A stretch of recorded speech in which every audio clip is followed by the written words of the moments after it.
നമുക്ക് വാഹനത്തിന് ഓവർടേക്ക് ചെയ്യുമ്പോൾ ആദ്യം നമ്മൾ മനസ്സിലാക്കേണ്ടത് മുന്നിൽ പോകുന്ന വാഹനവും നമ്മുടെ വാഹനവും തമ്മിലുള്ള ഡിസ്റ്റൻസും ആ ഡിസ്റ്റൻസിൽ എത്ര വേഗതയിൽ കയറി കഴിഞ്ഞാൽ നമുക്ക് ഓവർടേക്ക് ചെയ്യാം എന്നുള്ളതാണ്. നമുക്ക് ഓവർടേക്ക് ചെയ്യാൻ പറ്റുന്ന ഒരു രീതിയിലാണെങ്കിൽ നമ്മൾ ആദ്യം ചെയ്യേണ്ടത് നമ്മുടെ സിഗ്നൽ കൊടുക്കുക എന്നുള്ളതാണ്. കൂടാതെ നമ്മുടെ ബ്ലാങ്ക് സ്പോട്ടുകൾ ഉണ്ടാവും. നമുക്ക് നമ്മുടെ മിററിൽ കൂടിയും നമ്മുടെ റിയർ വ്യൂ മിററിൽ കൂടിയോ അല്ലാതെയോ കാണാൻ സാധിക്കാത്ത സ്ഥലങ്ങളെയാണ് ബ്ലാങ്ക് സ്പോട്ടുകൾ എന്ന് പറയുന്നത്. അപ്പോൾ ഇത്തരം സ്ഥലങ്ങൾ നമ്മുടെ തന്നെ ഗ്ലാസിൽ കൂടി കാണാൻ പറ്റിയില്ലെങ്കിൽ തലയൊന്ന് ചരിച്ച് നോക്കുക.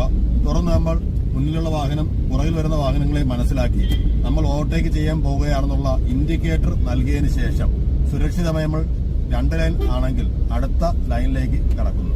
തുടർന്ന് ആ ലൈനിൽ കൂടി പോകുമ്പോൾ തന്നെ നമ്മുടെ ഇടതുഭാഗത്തുള്ള മിററിൽ കൂടി ആ വാഹനത്തിനെ നമ്മൾ സുരക്ഷിതമായി മറികടന്നു എന്ന് ഉറപ്പായി കഴിഞ്ഞാൽ തുടർന്ന് ഇൻഡിക്കേറ്റർ കൊടുത്തുകൊണ്ട് അപ്പോൾ തന്നെ നമുക്ക് ഇടതുഭാഗത്തേക്ക് കടക്കുവാനും സാധിക്കും. ഈ രീതിയിൽ വേണം സുരക്ഷിതമായി നമ്മൾ ഓവർടേക്ക് ചെയ്യാൻ.